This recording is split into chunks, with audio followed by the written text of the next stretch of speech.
We are so honored to have our next guest, Lan Belinky, on Glow Radio. She is the co-creator and general manager of the global skincare brand Boscia. In the spring of 1996, Lan's family moved to the United States from Japan so that her father could realize his dream of bringing Japanese-influenced skincare to the States. Fast forward a few years later, and Boscia was born. After completing her degree in business marketing, she joined Boscia full-time and helped lead many of the brand's major milestones, including the first foray into prestige retail. Lan passionately believed in the power of Boscia's fusion of botanical, bo, and science, sha, and that powerful skincare results could be, in fact, obtained from good-for-you ingredients. Boscia's first collections, Tsubaki, Sake, and Charcoal, were all inspired by her Japanese heritage, as was BB Cream, which was the first of its kind to hit the U.S. prestige retail market and garnered staggering success. In the summer of 2010, Lan unearthed the LUMINIZING Black Charcoal mask, which catapulted into skincare fame and created the instantly gratifying peel-off mask craze. The LUMINIZING Black Charcoal mask continues to reign as a Boscia fan favorite.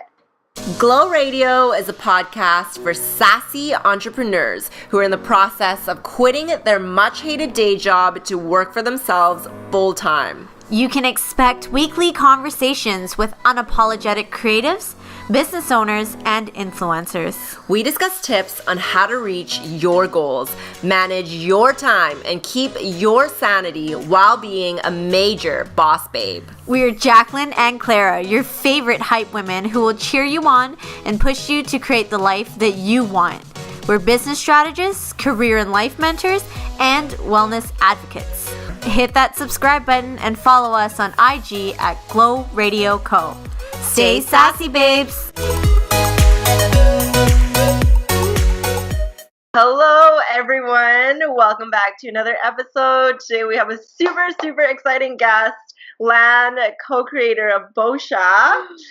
So welcome, Lan. Hi, everyone. Thank you so much for having me on the show. I'm so excited to be part of your podcast. I've been such a huge fan. So really, thank you. The honor is all mine to be here today. Thank you. Awesome. Oh my God, we're so flattered. So first of all, how about you tell us a little bit about yourself and how Boscia was born, just so everyone has an idea. Yeah, great question. So first of all, Boscia stands for botanical science. And a little bit of background on Boscia. So I was born and raised in Japan. My parents actually met in Texas. My mom's American, my father's Japanese, and they moved to Japan, and that's where I was born. My father had a dream of bringing Japanese skincare to the U.S., so that's something I've grown up with. And then also growing up in Japan, that's where really my love for skincare began. I watched my aunt and my grandmother take such delicate care of their skin. Really fascinated me, and that really stuck with me forever. And fast forward a couple years, when I was in my early teens, we actually moved to California to pursue my father's dream of bringing Japanese skincare to the U.S. So that's where it really all began. It was so difficult in the beginning. Our garage was essentially our warehouse. That's where all the products are kept. I always fought with, I have two younger sisters. We fought because I could never have my own room because one of the bedroom was always dedicated as an office space. Mm-hmm. And then every time after school, summer, I was handing out pamphlets, doing whatever I can to support the brand. And then once I finished university in 2008, I officially came on board. And from there had, a dozen of different roles, and then ended up here as GM and co-creator. Oh my gosh. Wow. So you pretty much have been doing it since you were like a baby, like a child. Yeah. I remember, even the naming, like what do we name Boscia? Just from what's the different angle we're going to take when we launch this brand. So really have seen it from inception, and so happy to still be part of it today. Awesome. Oh my gosh, that's amazing. So obviously with all the moving to California, how did your family acquire all this capital to start? Great question. So actually, Boscia, and we do have a parent company in Japan. They're called Funkel. It's spelled Fancl, but essentially they were the financial backers when we first started. Currently, they are still our parent company, but their involvement with Boscia is very minimal. We are a U.S. brand. We manufacture all of our products in the U.S. with the exception of our blotting linens and cognac sponges. But that's essentially how we got the capital. But it's not a family-owned business.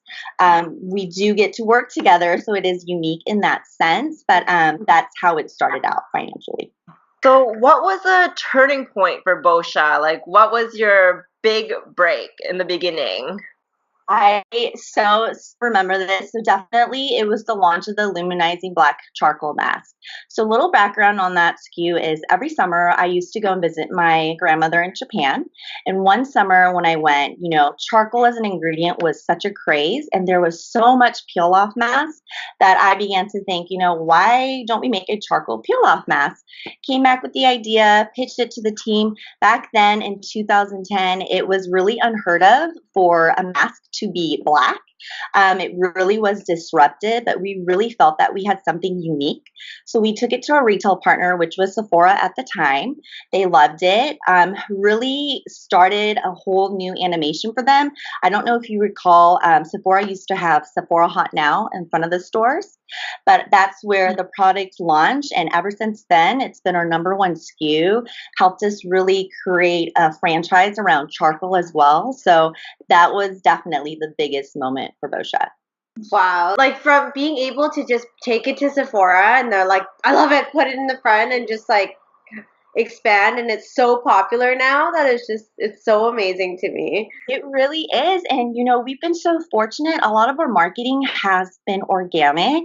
So when the Black Mask did go viral in 2007, again, it's a SKU that's been around for a while, but because I think of the innovation behind it and how unique it is, till this day, it still gains traction. And we're just so fortunate for all this organic content we get.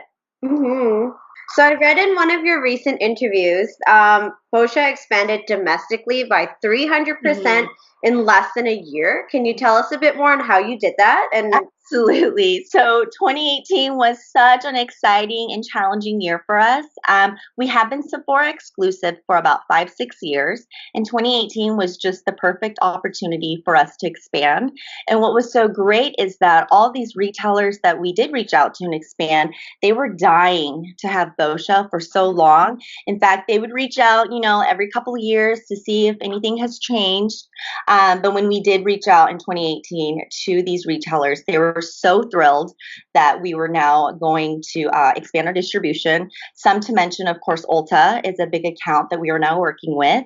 Nordstrom's, Macy's, Riley Rose, and also not just domestically. Last year was a really big year for us in expansion in that we also entered Sephora EU.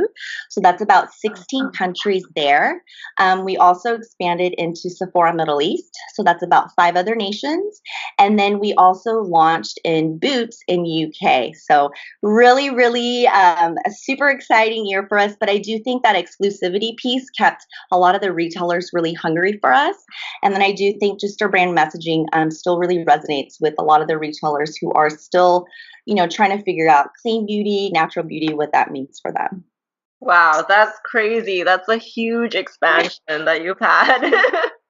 Yeah, the team obviously had a huge part in that. We all just really came together.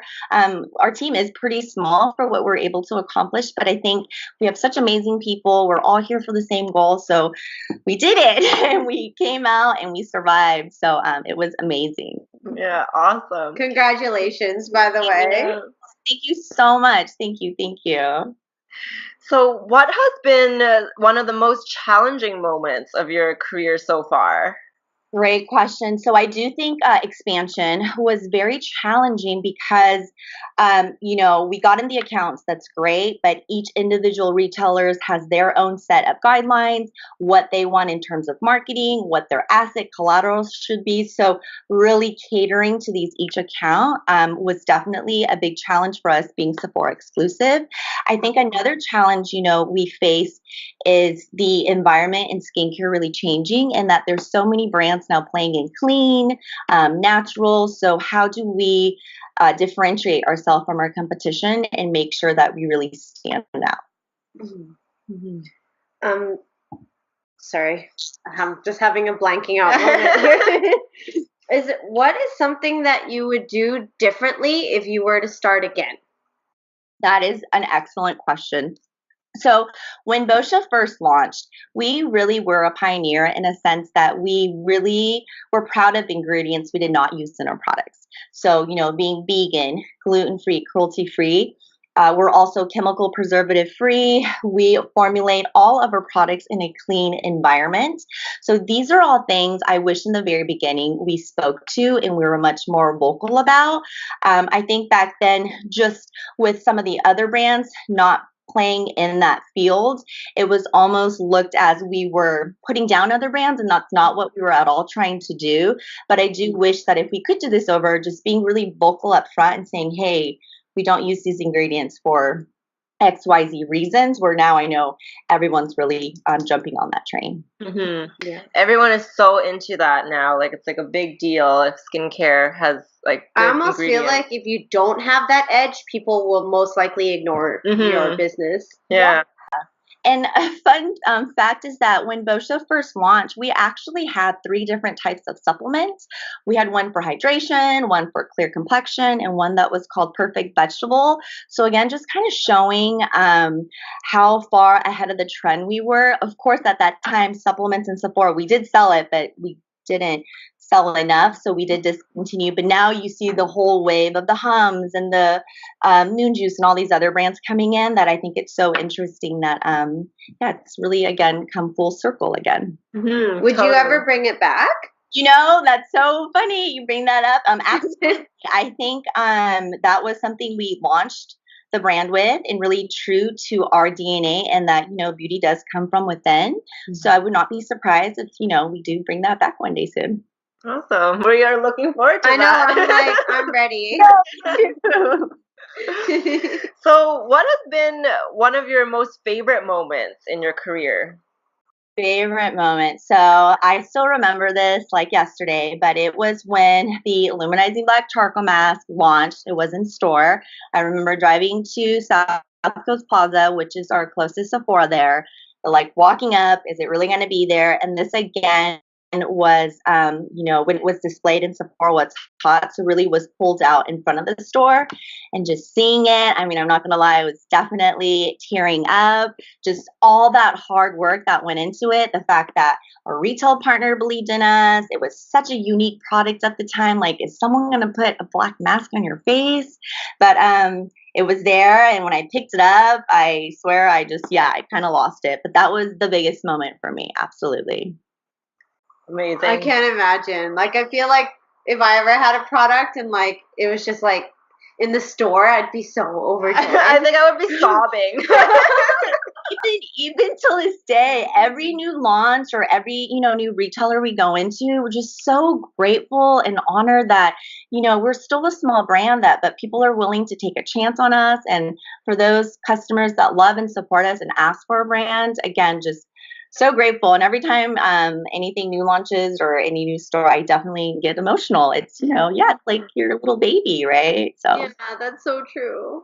But with your business obviously growing, yes. What does your day-to-day look like? Is it super hectic? Do you have don't sleep? Yeah, it's kind of crazy. I joke about this, but I don't. My days are really set in like 30-minute sections. So in the office, typically I could be anywhere from testing new formulas, looking at new artwork, figuring out inventory, working out, specific launch marketing calendars for newness. So really is divided up into working with my different cross-functional team. And then once I leave here, that's a whole nother story. And I put on my mom jeans and watch my kids. And that sometimes I think is even harder than being at work. But absolutely, every minute is pretty calculated. I try to just have a really strict schedule and a routine. So that way, I know when it's time to move on to the next project. Mm-hmm. What are 3 tips that you have for aspiring entrepreneurs? That's a great one. So, first and foremost, I think it's so important to have your own vision, your voice, and you really stick to that. Sometimes, you may become a little, you may doubt yourself, but I think just, keeping that in mind, being really firm and clear on your vision. I think number two would be things are going to go wrong, but you need to just remember the sun will always rise tomorrow. Nothing is permanent. And so, things are going to change. So just hang in there. It's going to be okay. And then I think lastly, and something that, many entrepreneurs talk about is, of course, it's challenging. There's a lot of things that's going to go wrong. There's so much work, but there's also that sense of gratitude and fun and excitement that comes with it. So I think for, someone who's really trying to be an entrepreneur, just remember that's why you're in it. And even though something might seem really hard, just know when you tackle that, you're going to feel just $1,000,000 and you're going to feel great. Yeah, for sure. So your skin is obviously super nice. So we definitely want to know what your beauty routine is. Okay, thank you so much. I definitely use Boscia, but when it comes to my skincare routine, I always tell people it's consistency. So, it's not like you buy this really expensive serum and use it once. You really have to just follow a routine. So for myself, and what's been really working for me for years is I always double cleanse morning and night. So for some of you who may not know, it's using an oil-based cleanser first to really remove every gunk, dirt, makeup off your face, and then you follow up with a water-based cleanser, and that's really the first time your skin's getting cleansed. I also do really still believe in using the black mask twice a week. Usually I do it maybe like Tuesday and then again Saturday or Sunday, but that too I have noticed, of course, not with the pore congestion, but just helps brighten your skin. Another thing I've been kind of doing lately is double masking. So just putting a mask right after another one. So I did this weekend. Yeah, I did the black mask to get all my pores cleaned out, then threw on the mermaid mask, which I will definitely be sending you guys some. I think it just really had a great impact and really just maximizes the benefit of the product. So that would be my skincare tips. Yeah, we have some really exciting serums coming out, so I've been testing those out. But skincare junkie, so as many times as I can. I'm applying products, even here at the office. I mist all day long. It's a pretty fun routine. Awesome. Yeah, I haven't tried the double masking yet. I think I'm going to give that a go sometime soon. Yeah, I really like using the black mask first because I do feel that it's really going to prep your skin for the next mask. So a great way to be like black mask and the matcha. The matcha then really goes into your pores, helps, with all those antioxidant properties. So yeah, definitely give it a try. Totally. So what are some future goals that you have for Boscia? Yes. So I think since we had this great expansion in 2018, really our number one goal is to become a national brand in the US, to become a household name. And then part two would be internationally. So just gaining that international recognition, growing our market internationally as well. Awesome. So this is the part now all the business stuff is out of the way. We're going to have a little bit more fun time, get to know you a little bit better with some random questions. Okay. So our first random question is that we know that you're a mom of 3 and all your children are under the age of 3. So how do you manage being a mom and running a big business? So truth be told, I don't have all the answers, and there's days where I'm definitely like, what am I doing? But I think what's been working for me is having a really good support system. So whether it's your family or, if you're fortunate enough to get someone like a nanny to come help. Another thing for myself is I really just like to keep to a pretty strict routine. So, what time I wake up, when the kids wake up, so at least I can navigate and at least plan for the day. Another really important thing for me is just work-life balance. So the minute I come home, I put my phone away and I don't pick it up until 8 when my children usually go to sleep, so I can give them that full attention. But I think the number one tip I would love to give all moms out there is just to be gentle and kind to yourself.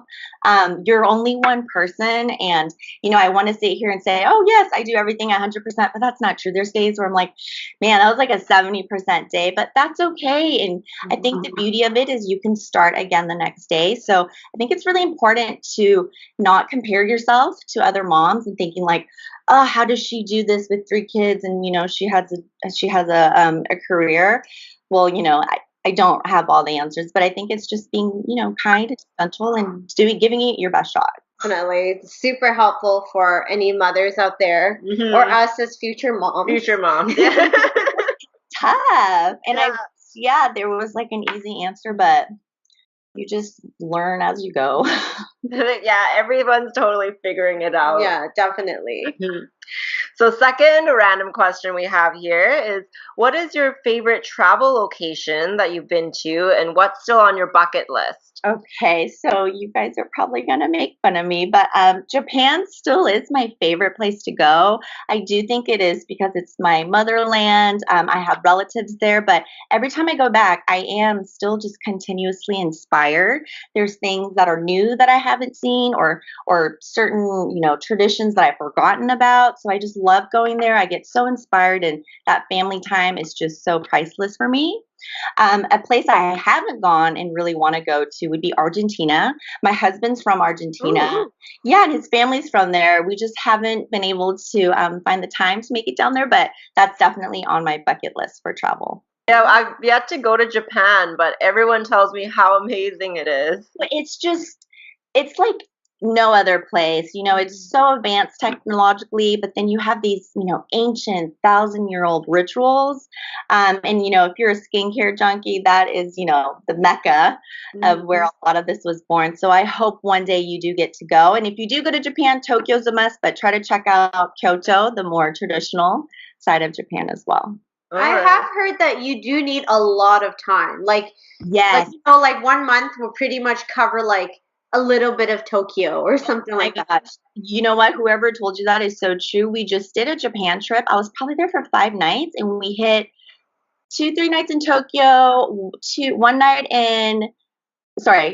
nights in Tokyo, 1 night in Kyoto, and 1 night in Osaka. And it was like from 6 to like 10 p.m. jam-packed, but we could have done so much more. So yeah, I would say 2 weeks would be a good time if you can do that. Yeah, definitely. Thank you. And I actually do have a third random question. Sure. So how do you balance stress? Because obviously it's quite, kids and, busy work. Great question. So I've been trying to get a little bit better at this. But right after I had the twins, one thing I really did to just get the stress out was I would run. And the only thing I could do, I couldn't go to the gym because, I have 2 small babies. So I would put them in the stroller and I would run for like 2 hours. And that was just such a great way for me to not to just clear my head, but physically feel good. Recently, my schedule has been a little bit challenging, so I haven't been able to do that. But again, I'm trying to bring that back up. I'm, waking up a little bit early, trying to get that run in.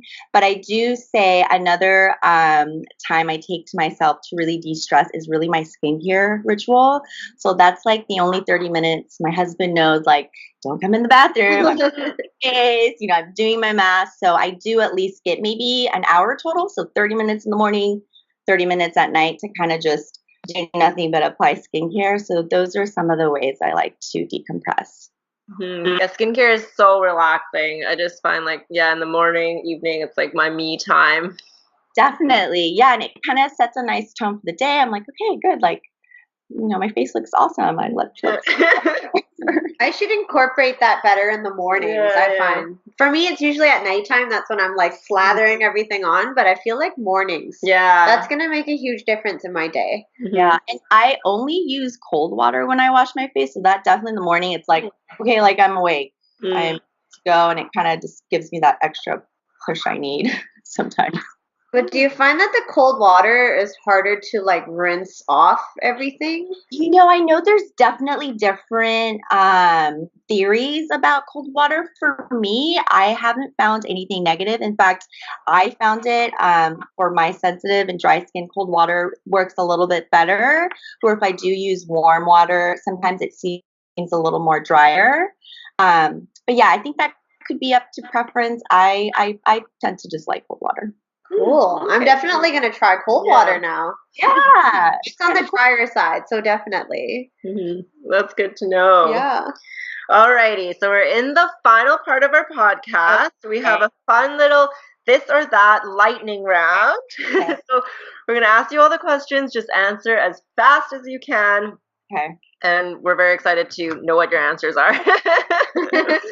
So number 1, beach or mountains? Beach, Paper planner or online calendar? paper, I write everything down still.